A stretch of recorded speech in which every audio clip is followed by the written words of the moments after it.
Alastor est un manipulateur. Le démon le plus puissant des enfers au charisme fou, il n'hésite pas à utiliser les bonnes manières auprès des autres pour servir ses intérêts. Véritable psychopathe à la personnalité manipulatrice, est-il vraiment son cœur? Je vous propose d'explorer sa psychologie complexe et de comprendre la vérité derrière ses intentions cachées. Parce que derrière ce sourire se cache une vérité bien plus sombre.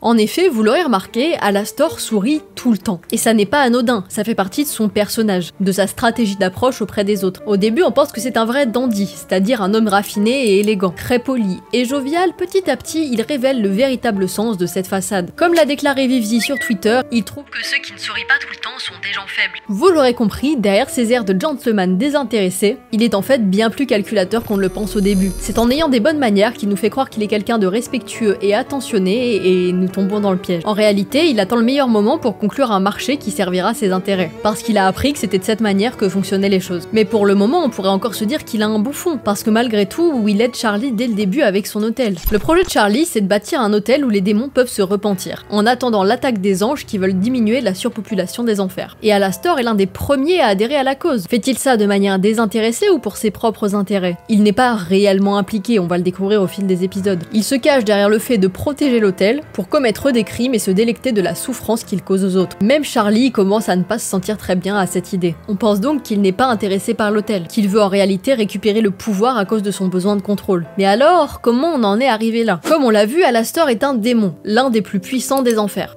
Mais ça n'a pas toujours été le cas. Il y a deux types de personnes en enfer. Soit ils y sont nés, soit ils ont été des pécheurs dans leur vie passée. De son vivant, Alastor aurait eu une enfance difficile. C'est une théorie, mais dès son plus jeune âge, la vie du démon aurait été tragique. On pense qu'il a été maltraité par ses parents, plus précisément son père, qui expliquerait le développement de son narcissisme. Les patients présentant un trouble de la personnalité narcissique ont souvent des difficultés à réguler leur confiance en eux. Ils ont besoin d'être félicités et ont également tendance à dévaloriser les autres personnes pour conserver un sentiment de supériorité. Des caractéristiques que l'on retrouve chez Alastor. En grandissant, il devient animateur radio, un métier dans lequel il peut exploiter ses talents d'orateur et de charmeur des foules. C'est également un musicien et chanteur de talent, ce qui augmente le pouvoir de son charisme. Mais à côté de ça, il est un tueur en série. Les tueurs en série ont tendance à avoir eu une vie de famille difficile et ont été agressés, exploités, négligés ou tout ça à la fois. On comprend donc mieux sa place en enfer. Ah oui, puis il est cannibale aussi, enfin c'est juste un petit détail, voilà. Maintenant que l'on connaît mieux l'histoire du personnage, il est légitime de se demander quelle est sa condition psychologique. Plusieurs diagnostics s'offrent à nous.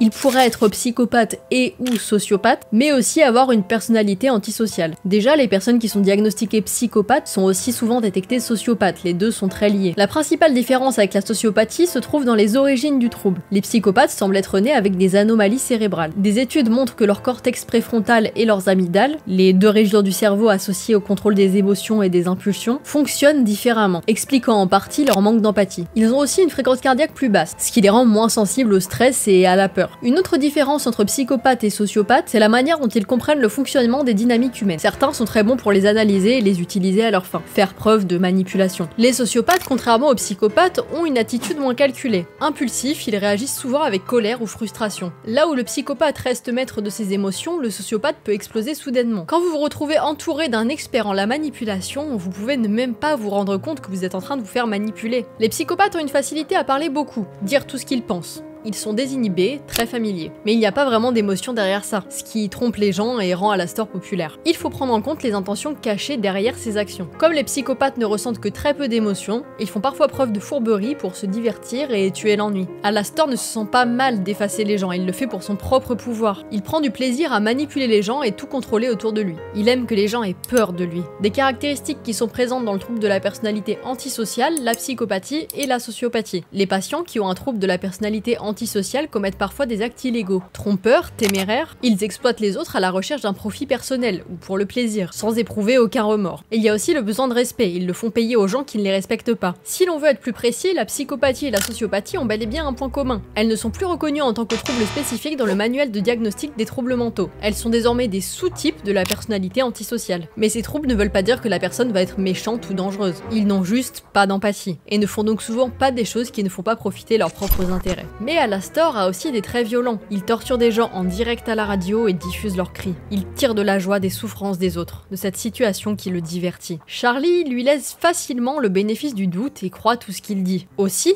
Il propose un marché innocent à Vaggie, pour qu'elle dise oui, et qu'ensuite la prochaine fois qu'il lui demandera quelque chose de plus important, elle acceptera plus facilement, pour qu'elle ressente petit à petit de la confiance en lui. Ça peut s'apparenter à des techniques de vente. Il a une facilité à découvrir les triggers des gens pour ensuite les déclencher et profiter d'eux. Il a une bonne connaissance des codes sociaux et s'en sert à son avantage. Il aime la vengeance, il tire encore plus de satisfaction du malheur de ceux qui ont essayé de se mettre en travers de son chemin. D'ailleurs, le nom Alastor signifie « celui qui n'oublie pas », vengeur, persécuteur, tourmenteur, ou encore celui qui souffre de la vengeance divine. Alastor manipule en faisant croire qu'il apprécie les gens, tout en montrant consciemment qu'il ne les aime pas. Par exemple, il y a cette scène où il serre la main à Lucifer, puis après il se l'essuie. Puis plus tard, il se comporte de manière absurde avec Lucifer, parce que ce dernier ne se souvient pas de lui. Et ça le trigger, il a besoin qu'on se souvienne de lui. Quand l'estime des gens est au plus bas et qu'ils sont très émotionnels, leur garde est baissée. Alastor en profite pour les descendre encore plus et les pousser à prendre des décisions alors que c'est pas du tout le moment pour ça. Je pense également que c'est un pervers narcissique. Il aime parler avec des gens intelligents, donc il ne profite pas des faibles. Il préfère tirer de la satisfaction d'avoir de l'emprise sur des personnes importantes. Et il pense aussi qu'il est meilleur que les autres. Les pervers narcissiques sont des personnes atteintes du trouble de la personnalité narcissique. Il s'agit d'un homme ou d'une femme, même si la prévalence est plus élevée chez les hommes, qui présentent des traits de personnalité poussés à l'extrême, au point qu'ils sortent de la norme sociale, qui en fait un trouble psychiatrique.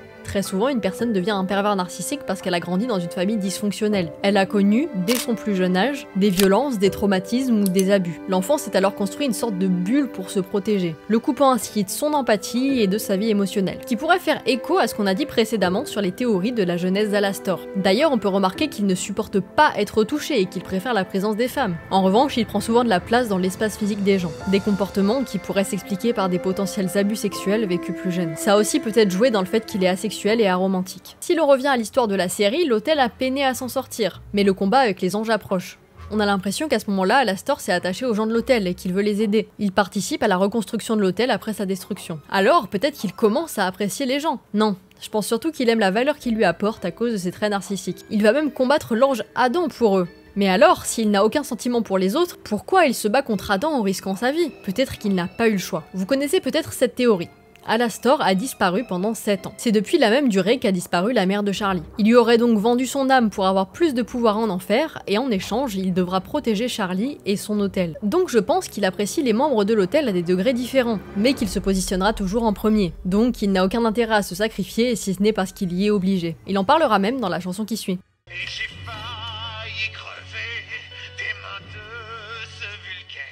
Une référence à son combat avec Adam juste avant. Étant plus blessé qu'il ne le pensait dans un tel combat, ça blesse son ego. On peut voir ici l'aveu de faiblesse dont il a fait preuve pour les autres, et ça le dégoûte. Il ne veut pas être perçu comme altruiste et être associé à des gens plus faibles que lui.